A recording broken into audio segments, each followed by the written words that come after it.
땅의 주가 되시는 하나님께서 우리를 백성 삼아 주심을 감사드립니다. 이로도 주께서 주시는 힘으로 살아가게 하시고 주의 영광을 위해서 살아가게 하옵소서. 우리의 힘과 우리의 능력을 의지함으로 살아가지 말게 하시고 오로지 하나님만 의지하는 하루가 되게 하여 주옵소서. 걸어가신 예수님 이름으로 기도드립니다. 아멘. 542장입니다. 542장입니다.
이사야 13장 1절부터 22절입니다.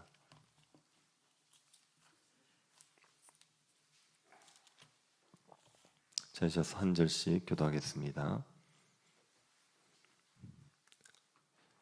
찾으셨으면 교도하도록 하겠습니다. 아모스의 아들 이사야가 바벨론에 대하여 받은 경고라.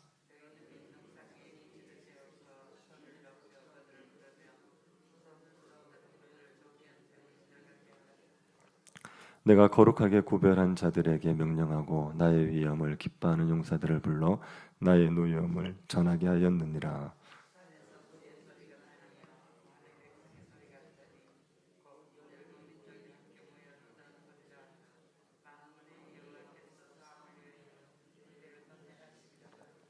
우리가 먼 나라에서 하늘 끝에서 왔으며 곧 여호와와 그의 진노의 병기라 온 땅을 멸하려 함이로다.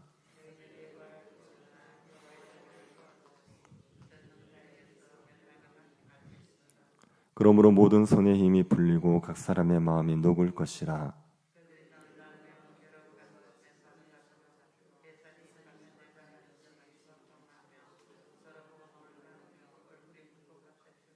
보라, 여호와의 날 곧 잔혹한 분냄과 맹렬히 노하는 날이 이르러 땅을 황폐하게 하며 그 중에서 죄인들을 멸하리니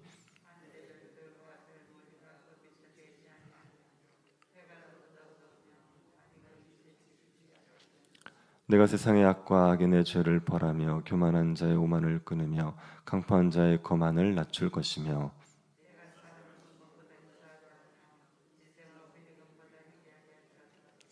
그러므로 나 만군의 여호와가 분하여 맹렬히 노하는 날에 하늘을 진동시키며 땅을 흔들어 그 자리에서 떠나게 하리니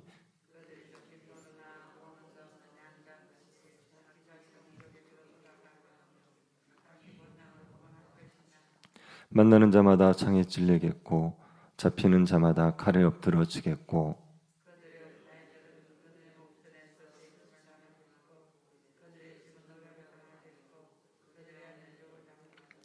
보라, 오늘 돌아보지 아니하며 금을 기뻐하지 아니하는 메대 사람을 내가 충동하여 그들을 치게 하리니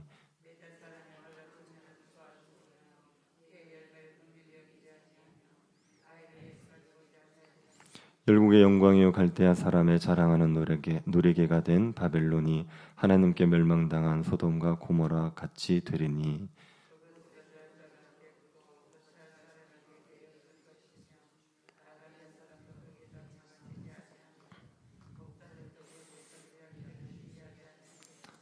오직 들짐승들이 거기에 엎드리고 부르짖는 짐승이 그들의 가옥에 가득하며 타조가 거기에 깃들이며 들량이 거기에서 뛸 것이요 그의 궁성에는 승냥이가 부르짖을 것이요 화려하던 궁전에는 들개가 올 것이라. 그의 때가 가까우며 그의 날이 오래지 아니하리라. 아멘. 교회는 하나님을 높이고 하나님의 권위에 복종하려고 합니다. 하지만 세상은 하나님의 권위를 인정하지 않습니다. 회사나 사회 모임에서 하나님이 이렇게 말씀하셨으니 이렇게 해야 한다라고 말하면 사람들에게 왕따를 당하게 됩니다. 같이 사회생활을 할 수 없는 사람 취급을 당합니다. 세상은 하나님의 왕되심을 인정하지 않습니다. 하지만 하나님은 세상에서도 왕이십니다. 하나님은 모든 나라를 뜻대로 다스리시는 분이십니다. 우리나라도 미국도 일본도 중국도 하나님은 하나님의 뜻대로 다스리십니다. 이사야 13장부터 35장까지는 하나님께서 열방의 주인이라는 것을 강조하고 있습니다. 하나님은 열방의 주인이셔서 열방을 심판하십니다. 그러니 이스라엘은 열방을 두려워하지 말고 하나님만을 두려워해야 합니다. 13장부터 23장까지는 하나님이 열방을 심판하실 것이라는 말씀입니다. 하나님께서 열방을 심판하신다는 말씀을 하나님이 열방에게 들려주지 않고 이스라엘 백성들에게 들려주고 있습니다. 왜 이스라엘 백성들에게 들려주십니까? 열방에 대한 심판의 경고라면 열방에 들려주어서 열방이 심판을 피하라고 해야 하지 않습니까? 그런데 열방에 대한 심판의 경고를 이스라엘 백성들에게 들려주는 겁니다. 그 이유는 무엇이겠습니까? 그 이유는 이스라엘이 하나님을 신뢰하도록 하기 위한 겁니다. 하나님께서 열방을 심판하신다면 열방을 신뢰하는 것은 어리석은 겁니다. 열방을 신뢰하는 것이 아니라 하나님을 신뢰해야 되죠. 하나님이 온 땅의 주인이십니다. 열방마저도 하나님께서 심판하십니다. 그 하나님을 신뢰하라는 말을 하기 위해서 열방이 심판당할 것을 이스라엘 백성들에게 알려주고 있는 겁니다. 우리가 열방에 대한 심판의 말씀을 들으면서 열방을 심판하실 하나님, 온 땅의 주인 되신 하나님을 더욱더 신뢰할 수 있게 되기를 바랍니다. 13장은 바벨론에 대한 경고입니다. 1절을 다시 한번 보시기 바랍니다. 아모스의 아들 이사야가 바벨론에 대하여 받은 경고라. 이사야 선지자가 하나님에게 바벨론에 대한 경고의 말씀을 받았습니다. 바벨론은 이스라엘 동쪽에 있는 강대국입니다. 이 바벨론은 아수르를 멸망시키고 대제국을 이루게 됩니다. 바벨론은 이스라엘 백성들이 의지할 수 있는 강대국이죠.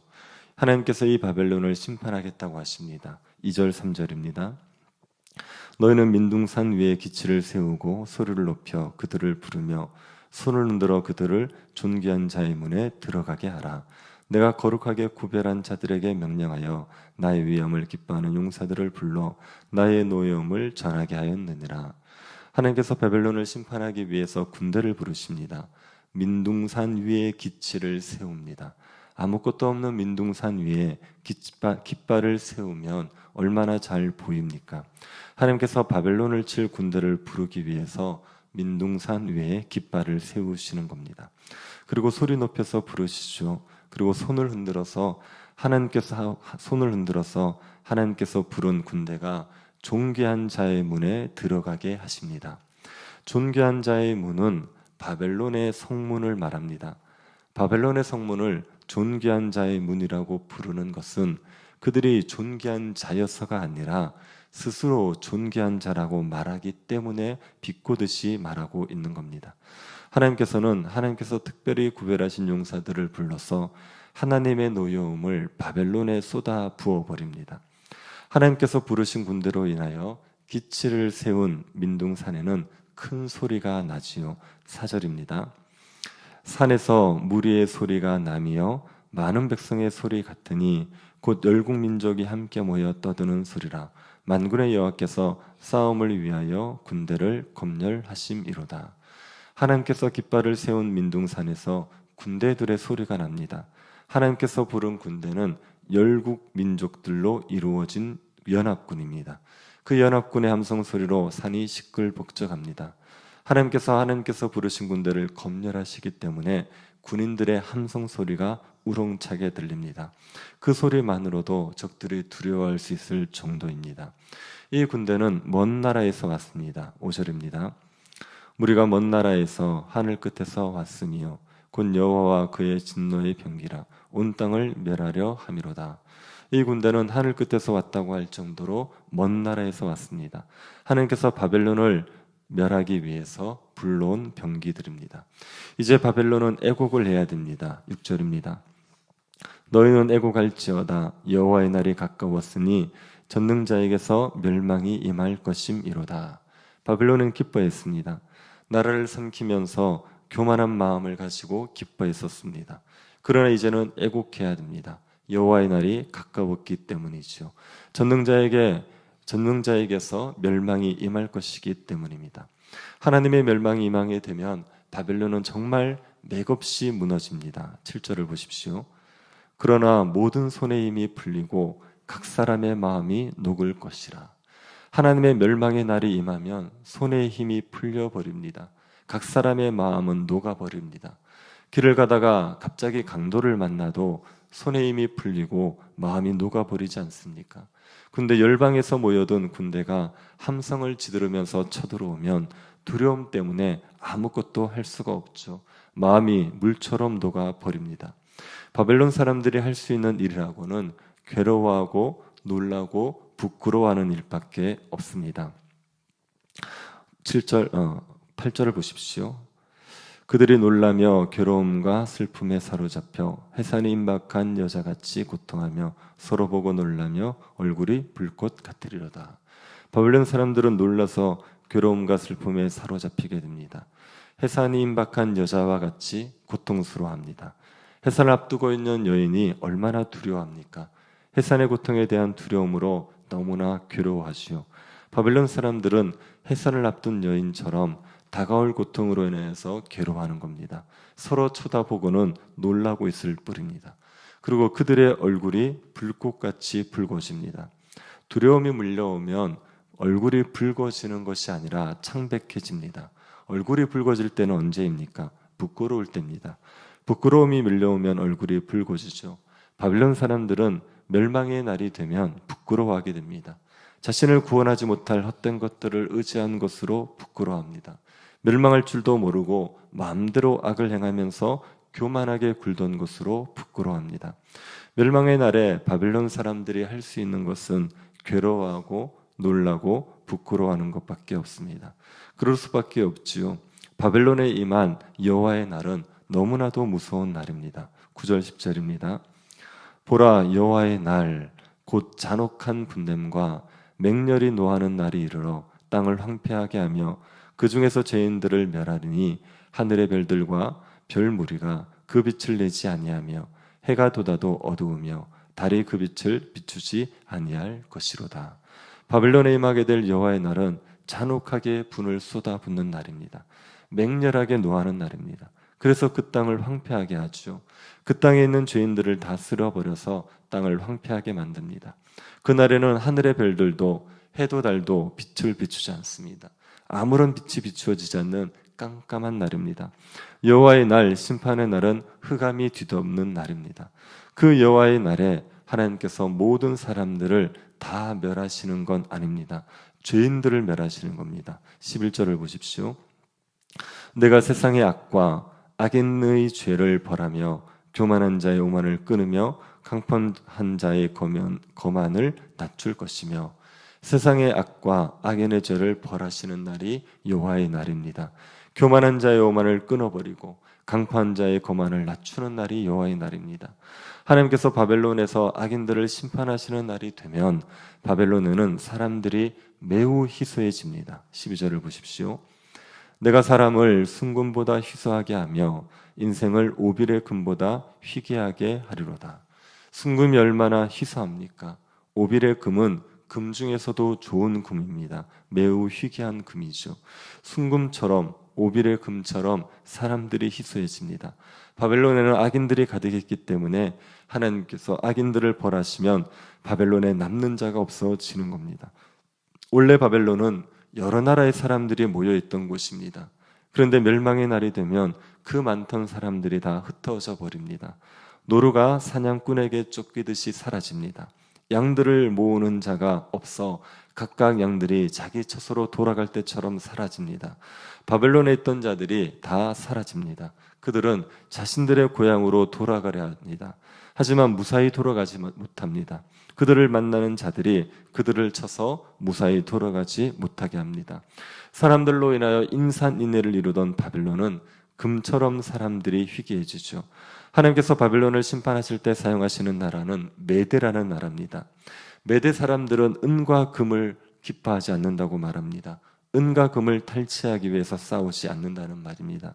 이들은 바벨론을 잔인하게 진멸하려는 하나님의 도구입니다. 그래서 그들은 바벨론 사람들을 무자비하게 진멸합니다. 18절을 한번 보십시오. 메대 사람이 활로 청년을 쏘아 죽이며 태의 열매를 긍휼히 여기지 아니하며 아이를 애석하게 보지 아니하리라. 메대 사람들은 청년이든 아이든 가리지 않고 죽이는 겁니다. 하나님의 심판의 도구가 되어서 바벨론을 철저하게 파괴합니다. 바벨론은 열국의 영광이었는데 소돔과 고모라처럼 되지요. 19절입니다. 열국의 영광이요 갈대아 사람의 자랑하는 놀이개가 된 바벨론이 하나님께 멸망당한 소돔과 고모라 같이 되리니, 바벨론이 소돔과 고모라와 같이 되어서 거주하는 자가 없어지는 겁니다. 아라비아 사람들, 곧 유목민들도 바벨론의 터에는 장막을 치지 않을 정도로 그 땅이 황폐하게 됩니다. 바벨론이 이렇게 황폐하게 된다고 말하는 이유는 바벨론을 의지하지 말라는 말입니다. 바벨론도 하나님의 심판을 받을 나라는 것을 기억하고 바벨론을 의지하지 말고 하나님을 의지하라는 말입니다. 하나님은 온 땅의 주가 되십니다. 하나님께서 온 땅의 주이시기 때문에 하나님께서 온 땅을 심판하십니다. 하나님께서는 부한 자도 심판하시고 권세 있는 자도 심판하십니다. 하나님께서는 높은 자도 심판하시고 영광 있는 자도 심판하십니다. 하나님께서 온 땅을 심판하시는데 하나님을 의지하지 않고 세상을 의지하는 것은 어리석은 것이죠. 우리가 그 어떤 것도 의지하지 말고 하나님만 의지할 수 있기를 바랍니다. 우리의 재산이든 우리의 지혜든 우리의 경험이든 사람이든 그 어떤 것도 의지하지 말고 오로지 하나님만을 의지하십시오. 하나님만을 의지한다는 것은 하나님께 간구하며 살아간다는 겁니다. 하나님 말씀에 순종하며 살아간다는 겁니다. 나에게 어떤 문제가 생겼을 때 그때 내가 가진 지식이나 내가 가진 인맥이나 내가 가진 경험을 의지해서 그거 믿고 가만히 있지 않고 나에게 아무리 많은 것이 있어도 겸손히 하나님을 엎드려 하나님의 도움을 구하는 게 하나님을 의지하며 살아가는 겁니다. 매일매일을 하나님 앞에 엎드려서 겸손히 하나님의 도움만을 구하십시오. 어떤 힘이 있어 보이는 것이 나를 구원해 줄 거라고 믿지 마시고 하나님만을 겸손히 의지하며 살아가는 주의 백성들 될 수 있기를 간절히 바랍니다. 열방을 심판하신 하나님께서 우리를 백성 삼아 주심을 감사드립니다. 세상의 부와 권세를 가지고 교만하게 행하는 모든 자들을 하나님이 심판하신다는 것을 기억하고 하나님만을 신뢰하며 살아가게 하여 주옵소서. 하나님의 심판을 받을 세상을 의지하지 말고 세상을 심판하실 하나님만을 의지하며 살아가는 주의 백성들이 되게 하여 주옵소서. 걸어가신 예수님 이름으로 기도드립니다. 아멘. 하늘에 계신 우리 아버지여, 이름이 거룩히 여김을 받으시오며 나라의 임하옵시며 뜻이 하늘에서 이룬 것 같이 땅에서도 이루어지이다. 오늘날 우리에게 일용할 양식을 주옵시고 우리가 우리에게 죄 지은 자를 사하여 준 것 같이 우리 죄를 사하여 주옵시고 우리를 시험에 들게 하지 마옵시고 다만 악에서 구하옵소서. 되게 나라와 권세와 영광이 아버지께 영원히 있사옵나이다. 아멘. 하나님만을 전적으로 신뢰할 수 있게 해주시기를 기도하고 전미정 집사님의 남편 김혜우 성도가 잘 회복될 수 있도록, 그리고 박지필 교우님이 폐암 수술 앞두고 있는데 하나님께서 은혜 베풀어 주시기를, 교회를 섬기는 교육자들, 직분자들에게 건강한 능력을 더하여 주시기를 기도해 주시고 개인적으로 기도하시기 바랍니다.